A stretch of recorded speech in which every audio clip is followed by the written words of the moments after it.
Hello and welcome to an extra special edition of Upside Down Shark Radio. I am your hostess with the mostest, Flavor Country incarcerated? Flavor Country incarnate, Tom Baker. Joining me tonight is Mr. 110% attendance, Mr. Allgood, the Paul Wood. How's it going, guys? And today, bear in mind that Craig, non-wrestling born, isn't here today. Let's talk some wrestling. Specifically, our top wrestlers of 2017.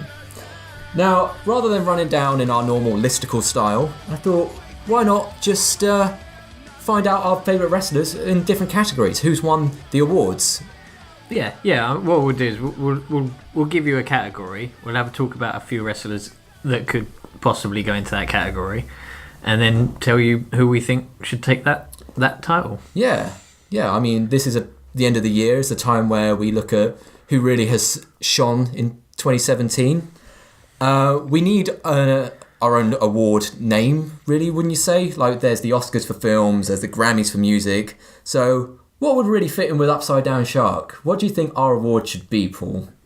I've got visions of a gold trident with a shark on it. I mean, that would be pretty sick. That'd be pretty sick indeed. But what would we call it?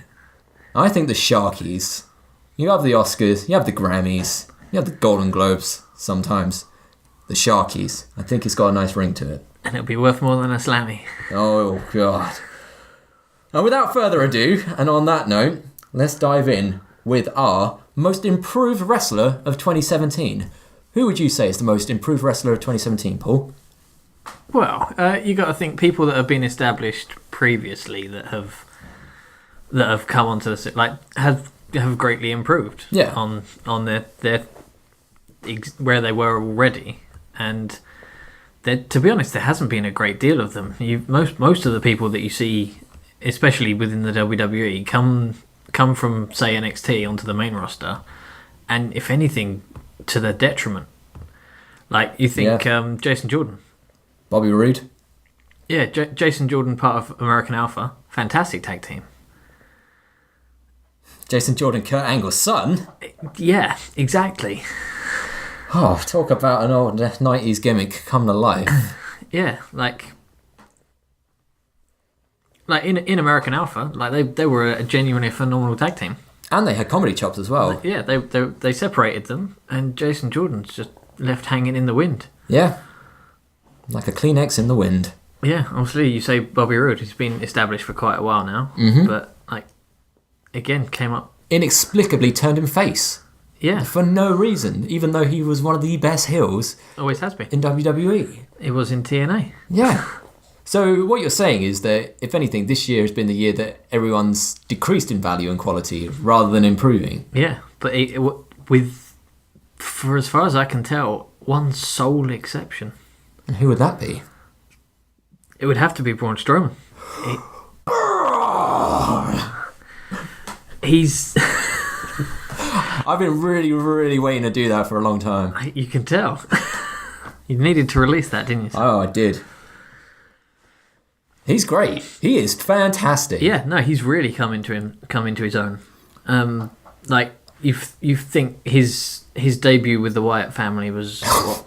About 2 years ago now. Yeah, and he has come a long way. He was hot garbage when he came out. Like, he couldn't wrestle. He couldn't... Well, they didn't even bother to give him a promo. Yeah. You thought he'd be like the next Eric Rowan. And God, look at him now. Bludgeon Brothers. Yeah. No, it's... Yeah, Braun Strowman's definitely, in my eyes, the most improved. I mean... At least in the WWE. For a big guy, he's so athletic. He's come on so far in his technical ability. His character work is second to none, I'd say. Just the one-liners and the quips that he comes out with... It's one of those situations where by letter of the law he's a heel, but he gets so many pops that he's essentially a face now. Like, he's that kind of tweener zone.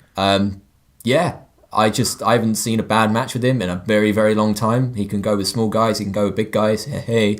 And, oh dear. Yeah, I would genuinely say if the plan is for Brock Roman to headline Mania next year... Broman. Why not stick Braun in that? Make it a triple threat. It'd make it a hell of a lot more interesting. Yeah, I think he's destined for a run with a strap at some point in the next 12 months as well. Easily. And he would be a real legit champ as well. I think it's to the point now where he's kind of jumped over the IC and the US, the US Championship, and we'll be going for the main gold because they're kind of below him now. Yeah, he's been in main events like for the last 3-4 pay-per-views.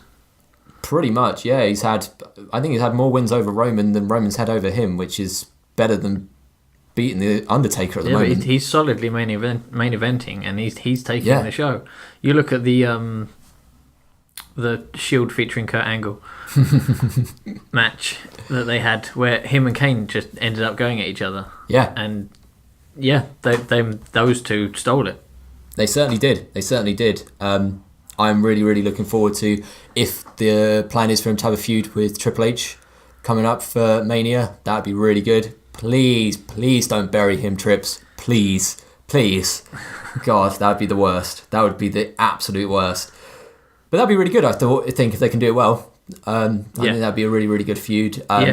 Triple H's proven time and time again. He's tried and tested. And a match with him is almost above belt and above brand now. He is something for the younger guys to aspire to. It's just a match with Triple H. Look in the past, like Seth Rollins, this Mania was probably above belt. The year before, Sting, above belt. Yeah. Daniel Bryan, the year before that, ended up winning the belt. So it sort of goes to show. The 2-year consecutive run of him against The Undertaker. I mean, he is pretty much the manifestation of the brass ring that Vince goes on about now. Just got to grab Triple H's tight booty, and you've made it. Triple H is the generic action figure that Vince loves. Triple H. And Braun Strowman is the upgrade to that. Yeah, he is the Big Show 25 years ago now. He's in a way better shape than Big Show ever has been, I think. That is true. But he's as athletic as the Big Show was back in his prime. Yes. So there we go. Best wrestler of the year, most improved wrestler of the year, my apologies. The Sharky goes to Braun Strowman. Well done, Braun. Adam. So, moving on swiftly. Kayfabe Wrestler of the Year. Now, this is almost a joke category, because we're not basing this on whether we like the guy or girl, or if they're a particularly good wrestler. It's purely on how they've performed in kayfabe. So the amount of titles won, the amount of main events they've had, and just the impact in the wrestling landscape that they've had. I think we're going to stick this one to WWE because they're the ones that cling on to kayfabe more than most. Yeah, they don't like breaking kayfabe too often. Well, not unless it serves their New Day angle or something like that, which I'm fine with. But I think there's only one real clear winner of this, Sharky. Well, yeah, in any other year, it would probably have been John Cena. This category for the last 10 years would have been the John Cena. We probably might even call it the John Cena Award. Yeah. Yeah, we might call that the Sharky John Cena Award for Kayfabe Wrestler of the Year. I think there's only one, and it's Double R, Roman Reigns. And as much as I hate to say it, I know. He's just not got any better, has he? Like, achievements aside, they've tried to put him back with a Shield. He still gets booed. They tried to do everything with him to get him over, and it's just not working. Just not at all. No, it's not even. It's not even the character of Roman Reigns. I think we may have previously discussed this. Like the character of Roman Reigns over the last couple of months has been played by various people where he's been out injured. Kurt Angle, Triple H have stepped into the role, done for all intents and purposes the exact same thing. They've been cosplaying as Roman Reigns. And they have been so over. Yeah. Yeah, you are right. The Roman Reigns character. It's Roman Reigns himself. But in kayfabe, I believe, has he held the main strap this year? I don't think he's held the Universal title, but he's held the IC title. I'm pretty sure in calendar year 2017 he's held the US Championship.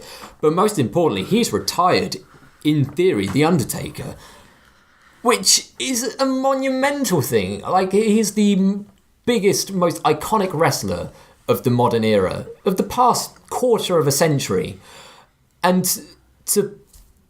the person that's getting the rub from his retirement is Roman Reigns. Yeah.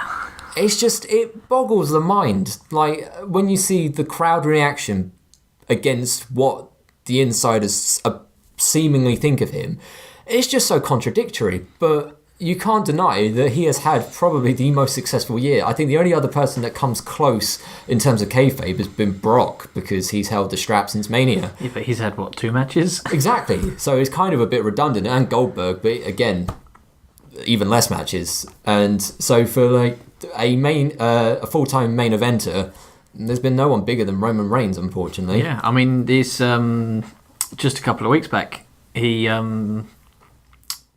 took the Grand Slam. Mm-hmm. He won the last belt required to make him a WWE Grand Slam champion. Yeah. And there was like a big thing about it, like him taking the Grand Slam. Like, bearing in mind, about 6 months ago, Dean Ambrose did the same thing. Yeah. And nobody even realised. Yeah, until you mentioned it earlier before broadcast, I had absolutely no idea. Yeah. Like, I don't know why, because Dean Ambrose, by all means, is infinitely better. Yep. I mean, I would still say he's not the best member of the Shield. I still think Seth is by far and away my favourite. Yeah, personally. Seth, the CrossFit Jesus, is. Yep. God bless him. But like even in the face of adversity, he had the tour ACL MCL injury that he came back, then retore. Like, he was out for so long, came back in straight into the main event, straight into the titles again. Yeah. Like, you gotta be strong to do that. Yeah. And he is.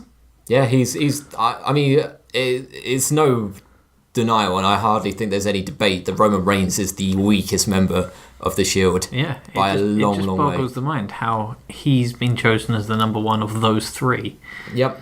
Even when he wasn't meant to be the original third member, it was always meant to be Chris Hero, Cassius Ohno. But yeah. The powers to be said... Triple H let him go because he was too fat. Dear me. But there we go. And then they hired Kevin Steen.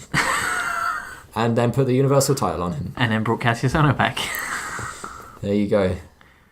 But there we are. I mean, there's not much more to say. Roman Reigns is the kayfabe wrestler of the year. I mean, if this was the Slammies of Upside Down Shock Radio, he'd probably clear the board, because they're just a kayfabe award as well. But yeah, the Upside Down Shock John Cena Award for kayfabe wrestler of the year is Roman Reigns. Oh dear. But feels dirty. It feels dirty, and we need a bit of eye bleach to wash out all the horrible images of Joe Liaki, or Anoa'i, or whatever they call him now, winning all of the things. Let's go with something away from the World Wrestling Entertainment world and look at Indie Wrestler of the Year, away from the glitz and the glamour, the more real wrestling side of things. I do like my indie wrestling. You do? I do as well. I'm a big fan of the old smaller promotions, PWG, even CZW, but Ring of Honor, IPW UK, IPW, well, it's Defiant Wrestling now, but what was WCPW? Yeah, Progress, definitely Progress. Shout out to Progress. Who would you say your indie wrestler of 2017 was? See, that's a tough one, because there has been some really good, even individual matches. Yeah. You think that obviously Joey Ryan's still kicking about in America, like flipping people with his penis. With his penis. And it never gets old, to be honest. Yeah. It's always fun. He is ultimately what most wrestling is missing. Yeah. Is the aspect of fun, the show. And it really annoys Jim Cornette, which I enjoy, because he's a miserable man. That's always a good day. But yeah, there is a lot of stiff competition. I think you can't look much further than Omega and Okada for just the quality of matches. I mean, this has been the year that Meltzer has given the first 6-star rating and even higher on certain matches, and it's always been between those two. So they must be doing something right. But I think that there are a few other people on the other side of the pond that have done really well. One we've mentioned previously is Jimmy Havoc. Yeah, Jimmy Havoc's done really, really well this year. Took home the Tournament Death Trophy. Yep. I bled for it. Oh, yeah. If you haven't seen that match, I highly recommend checking it out. It is a masterclass in brutality.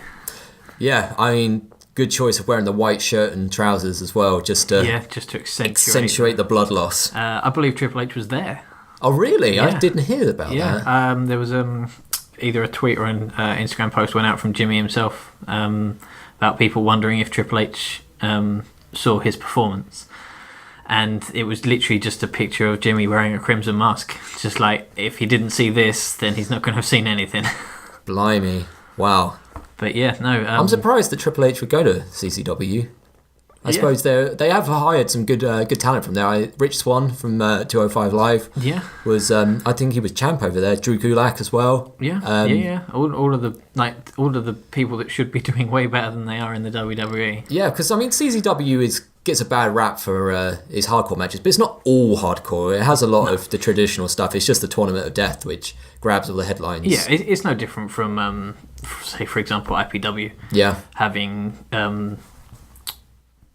they have quite a few hardcore matches. I've been to a few. In fact, I think I went to one earlier this year. Again, Jimmy Havoc. Mm-hmm. Again, Sammy Smooth. Oh, right, okay. Yeah, Jimmy versus Sammy Smooth. I watched him manually push thumbtacks into Sammy's face. That sounds disgusting. He filled Sammy's mouth with thumbtacks and kicked him in the head. Oh, no. That's bad times. Yeah, it's Ugh. genuinely phenomenal to watch. And in the heeliest move I've ever seen anyone do, Jimmy, on his way out, pulled the seat out from under a child. What? On his way out, he grabbed a child's seat and yanked it out so he could take the chair to protect himself. The kid had no idea. That is full heel. Like proper heel. That's like could get sued heel, which is the best kind of heel. Yeah, I mean, if you're in like one of the front two rows of a wrestling show, you kind of know. Yeah, it's almost like you're signing a unwritten waiver that sort of stuff can happen. Yeah, but yeah, no, that was magnificent. So yeah, my put forward to this would probably be Jimmy Havoc. I think you're right with that. I think just for the fact that he is the first British wrestler to win the Tournament of Death, and it's not a spring chicken. He's been around the block, and I think this has probably been the best year of his career so far. Yeah, I mean he came back from injury as well. Yeah, like last year he had a terrible year. Like he had to. I believe Joseph Connors had to defend his Jimmy's title for him. Oh wow! On multiple occasions because Jimmy couldn't compete. He wasn't medically cleared. Wasn't allowed to wrestle, and he's come back this year stronger than ever. That's dedication, and he's got arguably not the biggest match of the year, but a stellar highlight coming up with his match against Abyss, TNA's Abyss. He has at the IPW Super Show. I will be in the front row for that. I'm sure you will, and I can't wait to hear all about it. So I think we're in agreement. Indie Wrestler of the Year goes to Jimmy Havoc. Definitely. Cool. Moving swiftly on again. Women's Wrestler of the Year. Now, in the past couple of years, we've seen the Women's Revolution sweep the WWE with some fantastic quality matches with some stellar talent. We've seen the first pay-per-view to be headlined by women wrestlers. Yep. We've seen the first Money in the Bank. We won't talk about the end, but the match itself was good. Yep. We have seen the first women's Hell in a Cell match in the past few years. So this is a really stacked category, really. Again, we're going to keep this predominantly WWE because I don't know about you, but that is where I consume most of my wrestling content. I will during this throw out some of the indie women that are doing phenomenally. Of course, they've also had a spotlight with the Mae Young Classic. There's been a lot of indie stars had a chance to shine there. A lot of them have got WWE contracts. I was actually going to bring up Toni Storm. There you go. Toni Storm has, outside of the WWE, probably been the strongest women's wrestler this year. Yeah. Like, she's had a phenomenal year. She's taken home so many titles, so many straps. Like, I've had the opportunity of seeing her firsthand, and she is magnificent in the ring. Yeah, and there's also Nixon Newell, B. Priestley. Yep, absolutely. On this side of the Atlantic. The less said about Sexy Star, the better. You go against Sexy Star. Oh, did you not hear about what happened with her and... who's the TNA wrestler. Where's the face paint? Rosemary. They were in a AAA match in Mexico, and Sexy Star put on an armbar and basically went into business for herself. Rosemary tapped, and she kept it in and legitimately damaged her arm, and she got so much heat backstage. She got fired, got stripped from her title, and yeah, she's basically been blacklisted for being an unsafe worker. I hadn't even heard that. Yeah, it was a lot of controversy. It was about sort of 3 or 4 months ago now. It's a little while ago, but she's bad news. She's bad news. So I will not be putting her forward. But one person who definitely cannot be overlooked is a record breaker in Asuka in NXT. The longest title run of the modern era, eclipsing Goldberg's reign in WCW. Still undefeated on either the main roster or NXT. And seems to be legitimately one of the nicest people in wrestling as well. Yeah, I mean, when she was over in Japan, she was highly acclaimed. Kano, I think it was her name back then, wasn't it? Sorry? Was it Kano, what she went by before Asuka? I believe so. It's been a while now. Yeah. She's Asuka. She was down in NXT she held the strap for so long. Yeah. I mean, she debuted in 2015 and she's still undefeated. That just doesn't happen in modern day WWE. No, it really doesn't happen. It'll be interesting to see how she's treated now that she's a full member on the main roster. I really hope that they give her the dominant run that she had in NXT. What I would like to see is that now she's on Raw, go straight for the Raw Women's title. Yeah. Beat up everyone, clear house. Go over to SmackDown, win the women's title there as well, hold both straps. Maybe, whether or not WWE would clear it, maybe challenge for a men's title as well. Yeah, no, I would be like, a lot of the indie places do intergender matches. Like, a lot of them. Like Lucha Underground, for example. Yeah. As both popular and unpopular as they are, they feature it quite regularly. Is a male versus female match, and quite often the female comes out on top because they're faster. Yeah, they're more technical. Like, you get these big guys that can manhandle them, but when they're coming off a top rope and kicking you in the face, not much you can do with that. Yeah, I would genuinely love to see intergender matches in the WWE. Well, hopefully we may see something like that with Asuka in 2018. From all reports, it looks like that there's going to be the first Women's Royal Rumble in next January as well. I really hope she wins it. What I would like to see in an ideal world is now that Paige has returned, she beats Alexa Bliss for the Raw Women's title, holds that till Mania, and then Asuka wins it at Mania after becoming number one contender, winning the Royal Rumble. Yeah, I think that would be top booking. So if you're WWE officials, if you're listening, take that advice. Yep. You can have that one for free. Yeah, no, I fully commend Asuka on everything she's done this year. Yeah. Well, not even just this year, over the last few years in the WWE. Previous career in Japan. Like, she's been on top of the game for a while, and deservedly. I mean, there's been so many Japanese wrestlers that have come over to the WWE and for whatever reason haven't resonated quite as well. Hideo Itami. That's a crying shame. It's a crying shame. Even Shinsuke, compared to what he was like in New Japan. In NXT, he was so over. Yeah. It was unbelievable. And he's just been wasted since he's been on the main roster. It's getting to the point where coming up to the main roster, if anything, is a bad career decision. Well, no, except for financially, from all accounts. Apparently, it's a good payday coming up from NXT. But yeah, except for Joe, it's not been that many that have done. Alexa Bliss is the obvious omission. The WWE tend to bury talent, like Apollo Crews. Yeah, by all means, should be the first black champion. You know, it's strange. It's the talent that never really got much of a push in NXT that seems to have done or overperformed on the main roster. Because you've got Alexa Bliss, never held the women's title in NXT. Yeah. It's the first person to hold both women's titles on the main roster. You've got she did have a good run with Blake and Murphy. That was a fantastic. And look what happened with them. Yeah, but she was phenomenal.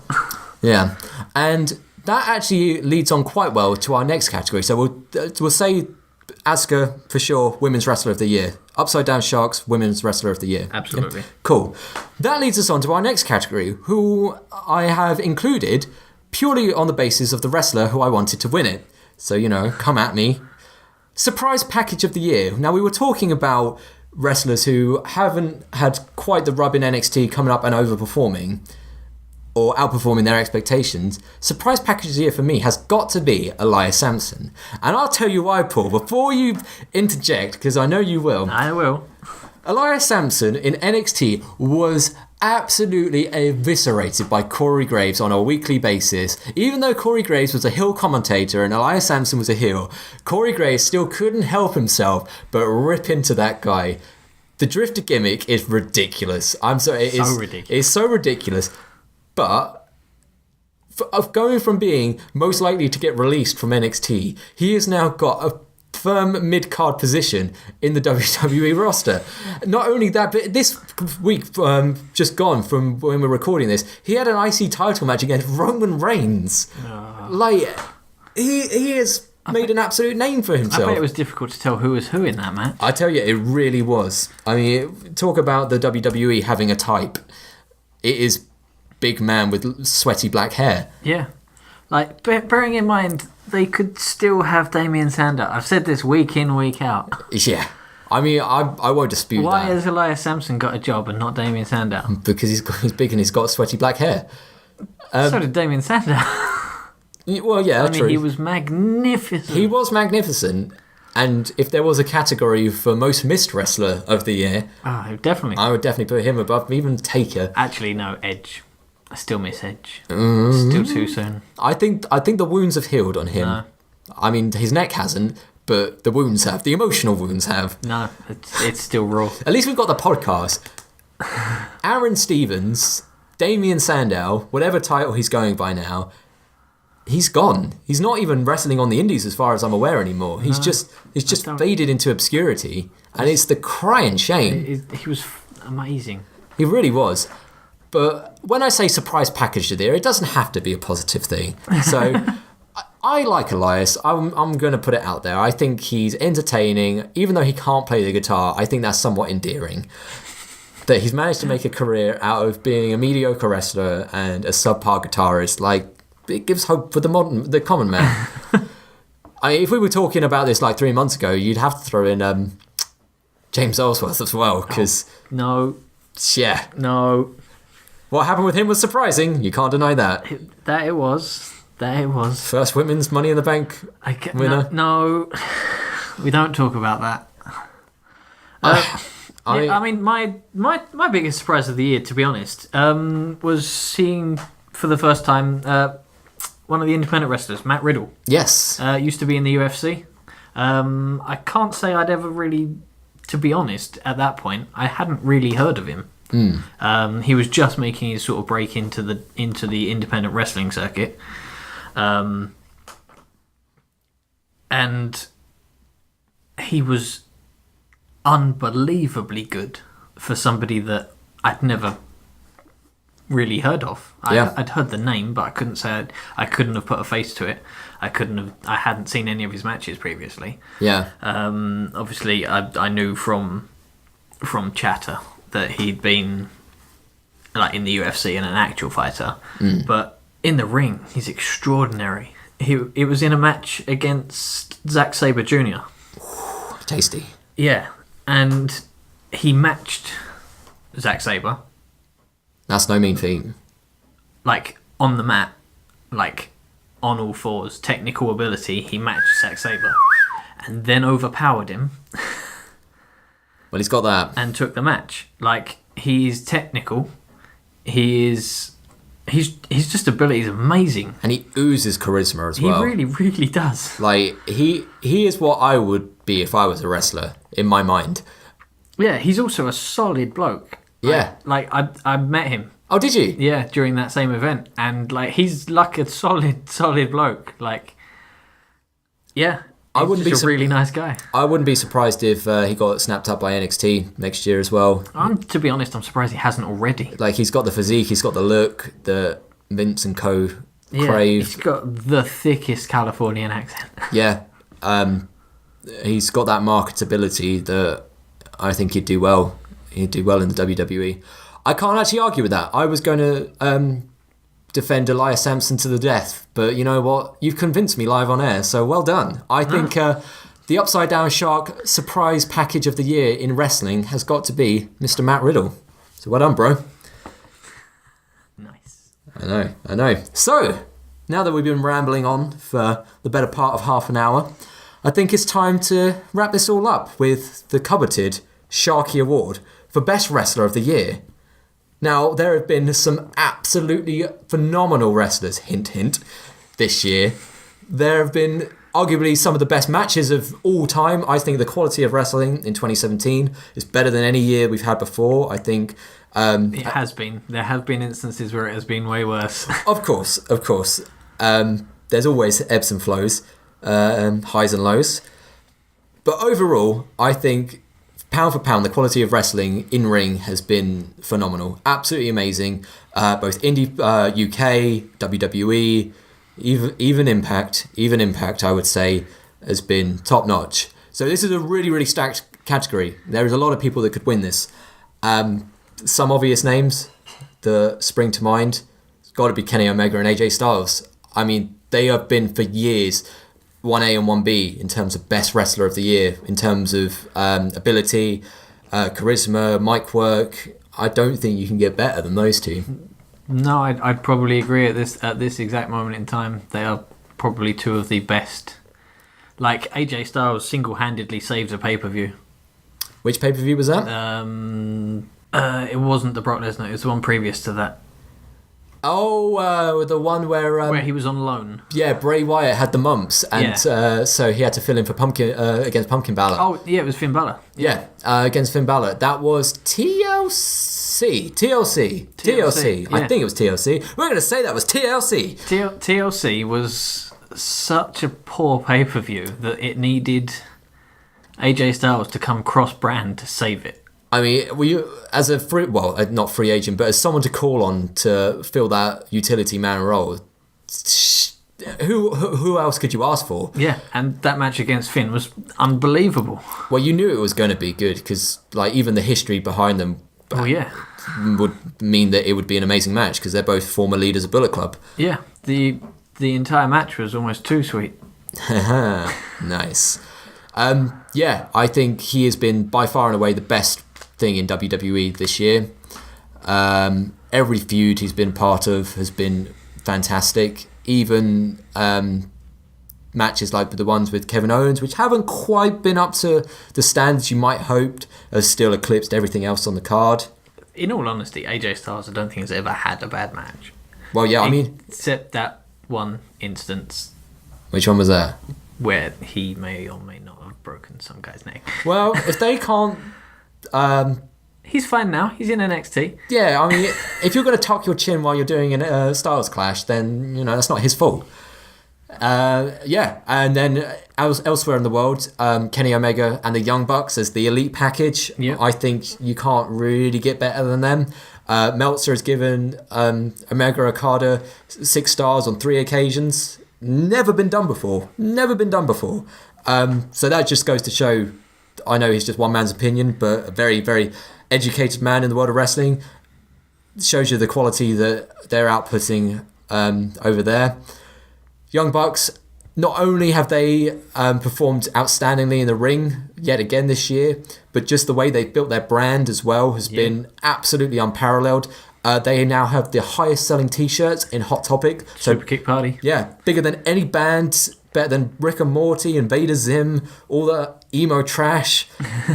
They outsell them all. And they've had a couple of tryout matches with WWE, but they've never been signed full time. Yeah, no. They've built a brand purely on basis of their own hard work, their own YouTube channel, and it's a good testament that you don't need to go to the WWE to make it anymore. No, not at all. Proof of the fact is Chris Jericho leaving the WWE to fight Kenny Omega. Yeah, that is a bucket list match for Chris Jericho, and it's a dream match for all of us. Because that is Alpha versus Omega. That is the best in the world. He needs a better nickname. He really does. I mean, the cleaner has unless at Tokyo Dome he's going to take best in the world. Because if Kenny beats him, that makes Kenny the best in the world. It'd be interesting to see whether or not... and then he's got to fight CM Punk. Can you imagine? Speaking of which, actually, have you heard this Bullet Club pay-per-view that they're planning for 2018? No. The Young Bucks and Cody Rhodes, who, again, could even be voted Indie Wrestler of the Year. There's so many choices. Not allowed to call him Cody Rhodes. Shh. They won't know. Hashtag cease and desist. Blech. It's getting late. The Bullet Club are funding a 10,000-seater pay-per-view event purely booked by them. So no external company is going to fund or finance this. This will be all off their own backs. Nice. They're going to book the venue themselves. They're going to book the card themselves. So it will be a Bullet Club pay-per-view. And one of the suggested locations, because nothing's been officially set in stone yet, has been Chicago. Now... Nice. Who would you book to sell out a 10,000-seater stadium in Chicago, would you say? That's a tough one. Colt Cabana. Well, that's the right answer. Of course we're talking about the best in the world, CM Punk. Now, he's said that he would never return to the WWE, but he may return to wrestling. I can't see him returning for anything short of a Bullet Club pay-per-view. I think that would be the perfect thing for him to return to. CM Punk in the Bullet Club. CM Punk in the Bullet Club versus Kenny Omega. What more could you say? Yeah. Well, Kenny's got to beat Chris first. Can you imagine Kenny Omega and Kenny versus Chris Jericho and Kenny Omega versus CM Punk in a calendar year? I wouldn't be able to handle it. Like, there would be no more wrestling. Yeah. Like, you wouldn't need to see any more wrestling. I would rather unsub to the WWE network at that point, because like everything else will pale in comparison. Yeah, why even carry on watching wrestling after that point? Yeah, it'll be it. So with that being said, I think I would veer more towards the Elite as a whole being the wrestling package, wrestlers of the year as a collective. I think if you were going to pick a standout member, it'd be Kenny Omega, just because he has had the best matches of the year.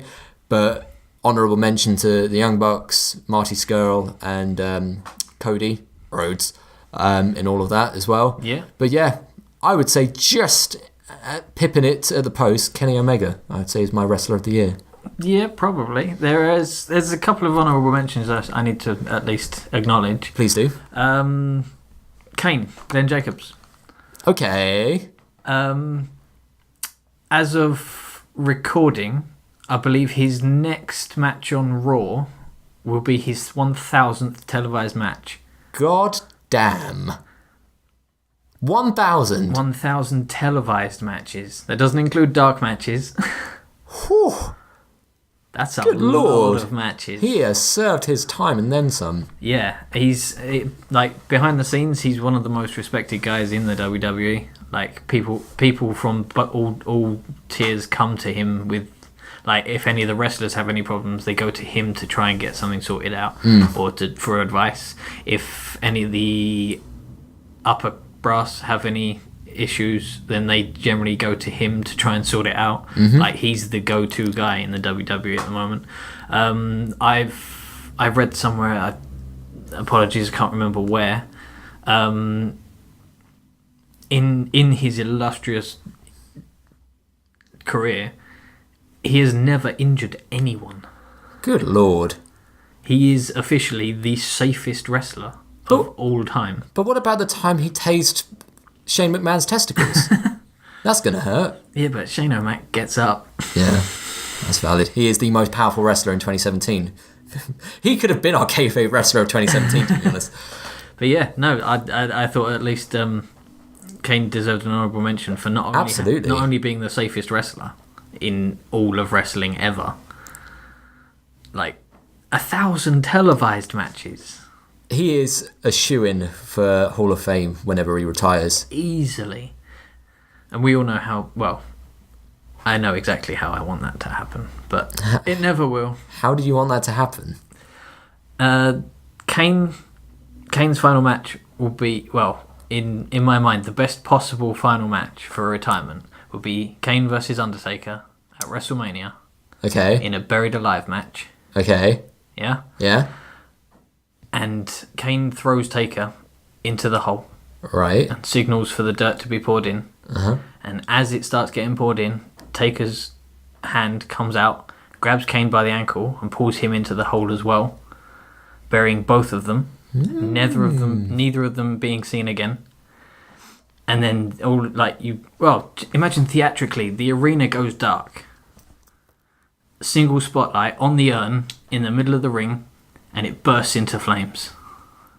Mate, you've been thinking about this for a long old time, haven't you? And then you never see either of them again in the ring. That's how they should have done it. Wrestling has lost its spectacle, and that would bring it back.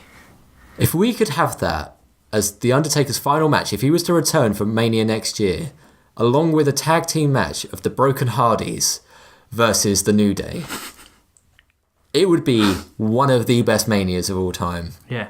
Just that moment. Can you imagine the stunned silence of the entire crowd? And not in a he just lost to Brock Lesnar way. Yeah. In a that would just erupt in a thank you, both of them. Thanks to Brothers of Destruction, man. Yeah, thank you, brothers. Yeah. And then that's it. They're gone forever. You never see either of them in the ring again. Until Glenn Jacobs runs as mayor again. No, I'll be vice president by that. Oh, a man can dream about that. Can you imagine The Rock as president? President Dwayne Johnson and his vice president Kane. That's a bit close to Kang from when Kang and Kodos were running for president in The Simpsons. But yeah, I can't deny that Kane definitely deserves an honourable mention. Could you even have the Sharky Legacy Award for the Wrestling Hall of Fame? Absolutely. Are we going to impromptually put Kane in there as our inaugural member? Definitely. There we go. Kane, you are in the Upside Down Shark Wrestling Hall of Fame. I hope you somehow hear about this high honour. Because, And if you do, please make that match happen. Yeah. Yeah, you've got the sway backstage to make that happen. Don't make me come there. I'll come over to Connecticut. You will make so many grown men cry. At least these two in the room right now. But that being said, I still think calendar year 2017, Kenny Omega is my wrestler of the year. I would agree. Along with the Elite. But AJ Styles, it is 1A, 1B. It's super close. Super close. Razor's edge. Knife edge. Something very thin. Paper. AJ just needs a haircut. Nah. He looks better. Still looks like a soccer mom. He does look... Well, it's getting almost a bit to, short Jesus. It's in that awkward stage that Daniel Bryan has to go through. Yeah. Yeah. Who, in theory, may be wrestler of 2018. Who knows? There is the match between Daniel Bryan Cody that has been suggested numerous times. Can you imagine? He may even come back for the Bullet Club pay-per-view.